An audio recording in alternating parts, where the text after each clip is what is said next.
Guys, apparently the 90s are back.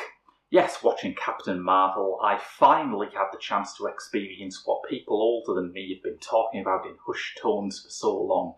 The feeling of having all of your happy childhood memories repurposed and processed into a hamburger in the name of capitalism.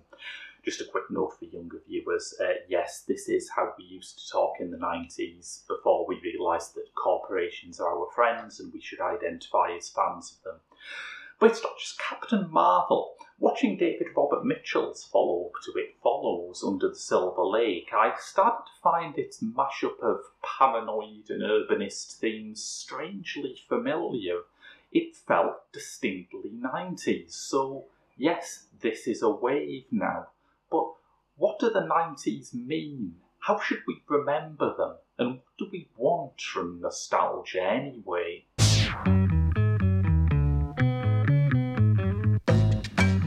I have to admit, I think nostalgia is a pretty awful reactionary force. There have been a lot of articles recently by journalists covering major bust-ups in nerd culture and wondering when the fandoms for safe, cuddly things like Star Wars got so toxic, but for me it's not much of a mystery. The forces of nostalgia and the forces of reactionary politics are essentially the same thing. Both try and pin down your childhood as a golden age and say that the answer to every problem we experience is simply to go back to the golden age. Never mind the fact that things have progressed, never mind the fact that everything looks simpler when you were a child. That pull of nostalgia can be weaponised. I find it personally strange when otherwise progressive liberal people look back to the 80s with such starry eyes. I mean, the 80s, the days of Section 28 and the miners' strike, that's your Garden of Eden. But when you look back at it, and you look at it through a child's eyes, it's almost beyond question. To say bad things about the era of somebody's childhood is to say bad things about their childhood. It's not surprising that a lot of people just can't countenance it. And in the end, it is a natural response to think that the era when you grew up is a great time for the world that you feel very fond of in retrospect. So given that we're not going to get rid of nostalgia, what can we do to detoxify it? One answer comes through the work of the hauntological movement, a loose group of writers, artists and critics who grew up in the 70s and find something indefinably interesting about that period. Defining down hauntology in the context of a YouTube video, particularly one that's meant to be about something other than hauntology, is a really stupid thing to do, so I'm going to try. The term was coined by the critic Simon Reynolds in his review of Position Normal's album Stop Your Nonsense. He found that Position Normal's mixture of samples from educational films and children's films of the 1970s produced a nostalgic sensation, yes, but also something stranger and creepier around the edges. The past inside the present. It was defined further down by Mark Fisher in his excellent blog K-Punk, which has since been collected into book format. Fisher looked at films and books that were set in the 70s and films and books from the 1970s and tried to work out what the ingredient X was of the 1970s that is so hard to translate. Now, we're about to dive into theory, which isn't everyone's favourite thing, but if you just want to look at the latest hauntological culture without all of that fancy French stuff, I can heartily recommend Bob Fisher's blog The Haunted Generation, which goes through all of the latest hauntological developments in language that basically approximates English. If, on the other hand, you're not into that, let's talk about what the term hauntology means. Now, I said that Reynolds first applied the term hauntology to music, which, as far as I'm aware, is correct, but the term hauntology did not originate with Simon Reynolds. It originated by Jacques Derrida, the French cultural theorist, who developed it for what he thought would happen after the end of the Cold War. Derrida said that for all its problems, ideology at least gives us a vision of the future. The communists, the fascists, they all know what kind of future they're striving towards. In deluding itself that it has no ideology, centrist capitalism essentially cuts itself off from the possibility of a future. The neoliberal future is just today, but with slightly upgraded phones. What Derrida predicted, and what the work of artists like the ones on the Ghostbox label or Broadcast bear out, is that as we go further on into the neoliberal permanent present, those visions of the future from the past will gain a strange, uncanny effect. We will recognise them as dated, because they are, but they will also appear more futuristic than any version of the future that we've allowed ourselves. Those old records by BBC Radiophonic Workshop, those brutalist structures, all created by people with a vision of the future, will stay looking futuristic, but in a way that's somehow kind of 70s. Why the 70s? Well, the 70s were the last decade before this all stopped. They were the last decade of the post-war economic consensus, the last days before Thatcherism and Reaganism bought us the ideology of there is no alternative. They were the high watermark for our old vision of the future. So in defining what 90s nostalgia should be, one thing that I think we have to look at first is hauntology differs from standard nostalgia in three important ways. Firstly, hauntologists produce new work that carries forward the ideas of the decade it celebrates and extends them into the present day. Secondly, it celebrates the marginal and obscure over consensus nostalgia hits that everyone remembers. And thirdly, it wants to know what its decade was about. Looking back at the 90s, I think what underpins it is the idea of the end of history. Again, this is based on the work of an important contemporary philosopher whose opinions I am going to mangle here, so I apologise in advance. But Francis Fukuyama came up with the idea of the end of history at the end of the Cold War. He has since gone through with the rest of his career making it very clear that he did not actually think that it was the end of history and events were going to stop. That was never the point. But what the end of history does say is that capitalism has now reached such a point that it is the only system compatible with freedom and democracy, and therefore all challenges to it, remember this is the end of the Cold War, have and inevitably will fade away. That has since turned out to be a bit premature. But at the time, knowing that people believed this offers you some insight into why the 90s were like they were. Because I remember the 90s as being a weird decade. I remember the 90s as being in love with the marginal, the extreme, the underground, the interactive. The latter admittedly makes some sense when you consider everyone knew the internet was coming but hadn't yet predicted social media. But what's with all the extreme stuff in the 90s? Well, one solution is that given that this is the end of history and no violent uprisings, rebellions, or anything else that might challenge neoliberalism are going to happen, we might as well entertain ourselves with stuff from the fringes. Occasionally you've got a slight indication that this wasn't the case, such as, say, the Oklahoma City bombing. But within 3 years, the Oklahoma City bombing had been burlesqued into a minor plot point in the X-Files movie, so who cares, right? That's a very 90s thing. Can you even imagine a 21st century equivalent? Can you imagine a terrorist attack by Al-Qaeda or ISIS being used as acceptably paranoid mainstream entertainment a couple of years down the line? Hell, Paul Greengrass's United 93 was heckled for being too soon when the trailer played in cinemas, and that wasn't even trying to suggest that 9/11 was orchestrated by the cigarette-smoking man. This weird 90s landscape is, for better or worse, the landscape that David Robert Mitchell's Under the Silver Lake takes place in.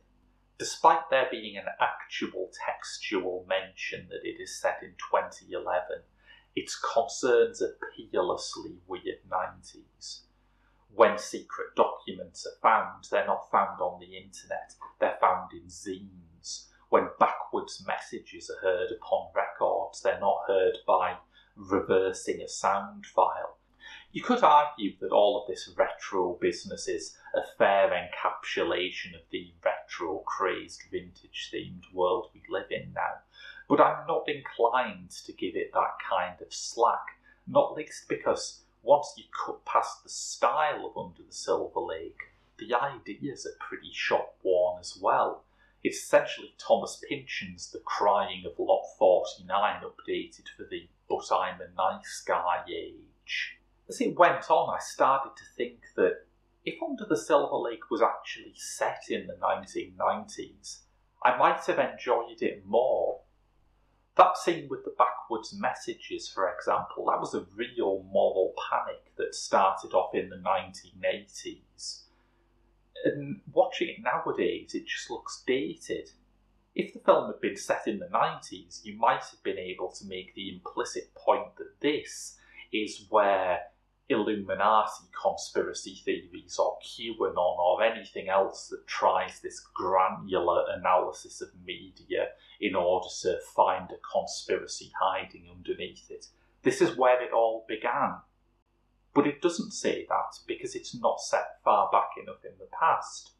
What it's actually saying is, hey, if you look closely enough at this whiskey advert, it says sex in one of the ice cubes. Yes, I know. That urban myth celebrated its 40th birthday this year. The dated thematic concerns reach their peak in what is actually one of the better scenes in the film, where Andrew Garfield's lead character meets a songwriter who claims to have written every major pop hit of the last 50 years. Not only does it have no musical references more recent than NSYNC, it's also kind of strange in this landscape where pop and hip-hop are the dominant forms to teach us that professional songwriters write songs. It's okay, we knew. Maybe back in the 80s or 90s there was a premium placed on people who wrote and performed their own songs, but nowadays the most acclaimed albums are often the one with the most songwriters and the most producers, and ultimately we're all fine with that.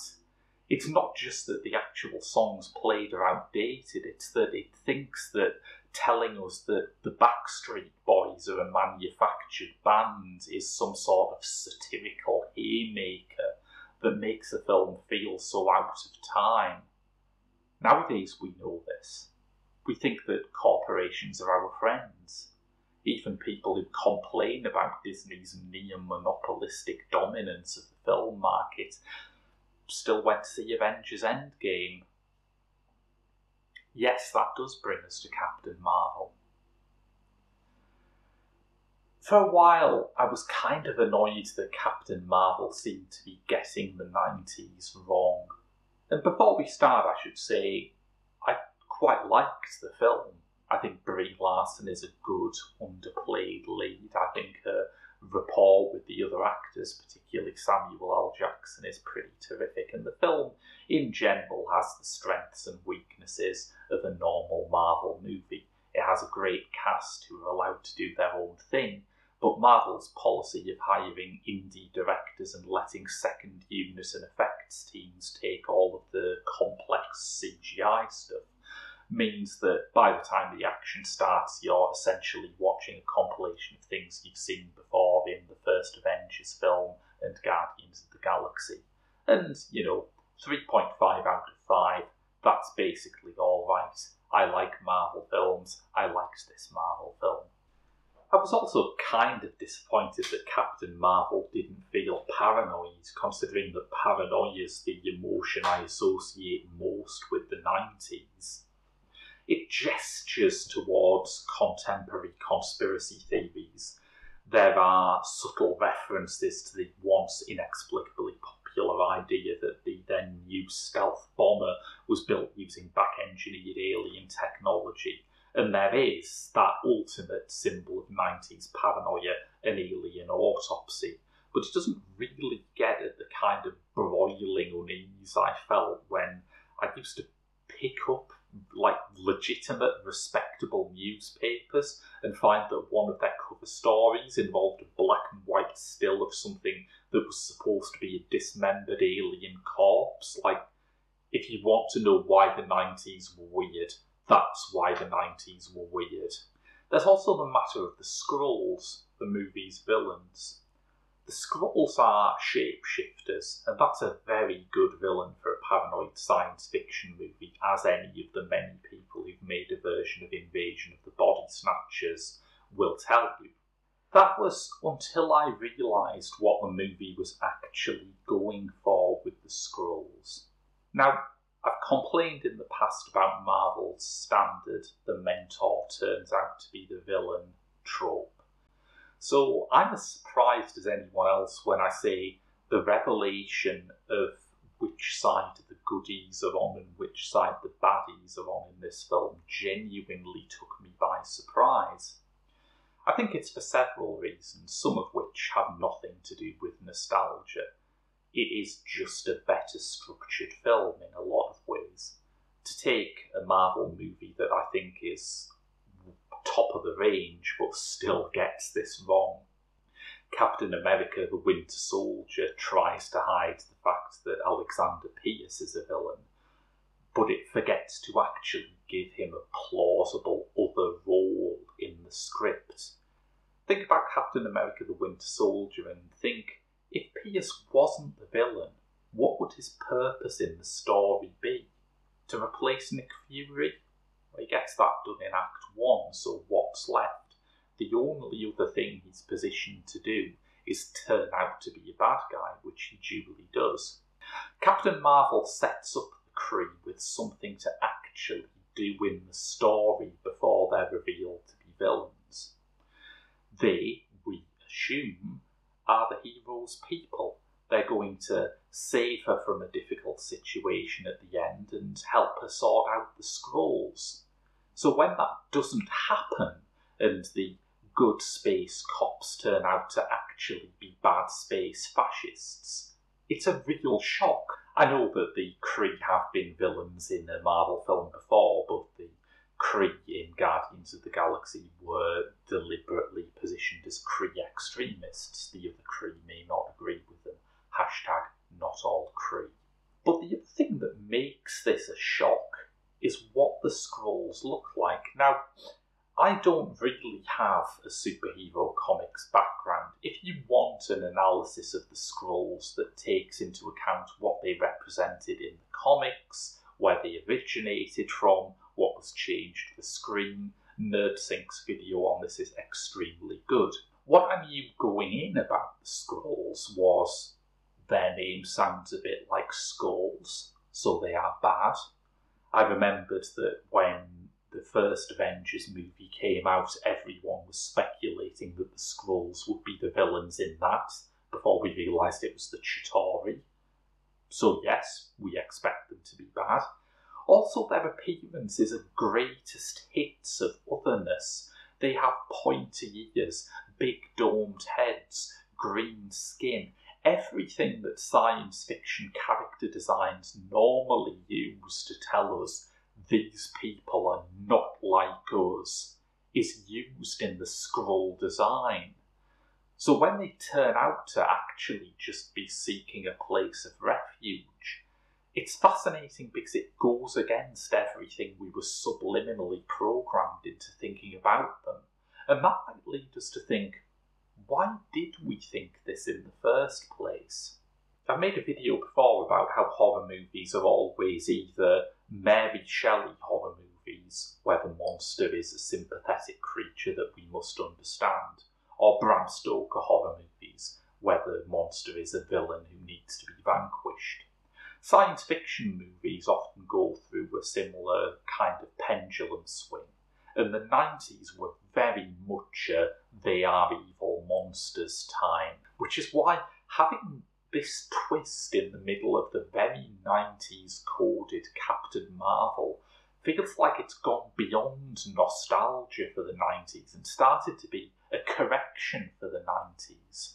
I watched Captain Marvel a day after the Christchurch mosque shooting, and when I went out and I reflected on what the movie had done with the Skrulls, I started to feel guilty for wanting it to be a paranoid thriller in the first place. I wanted the Skrulls to be sinister shapeshifters who were trying to invade Earth without anyone noticing. Is it such a leap from that to the kind of great replacement conspiracy theories about Muslims being brought over to Western societies as part of a globalist plot that motivated that terror attack? Why do I want paranoia but not want to analyse where paranoia leads you?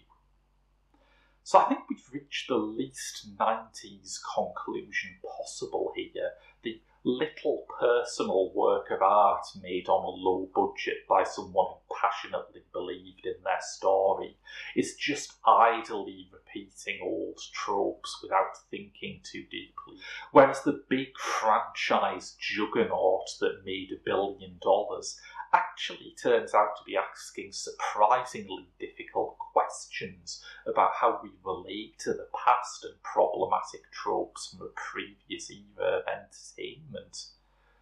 I'm a 90s kid, so I hate to say it, but the Suits did this one right.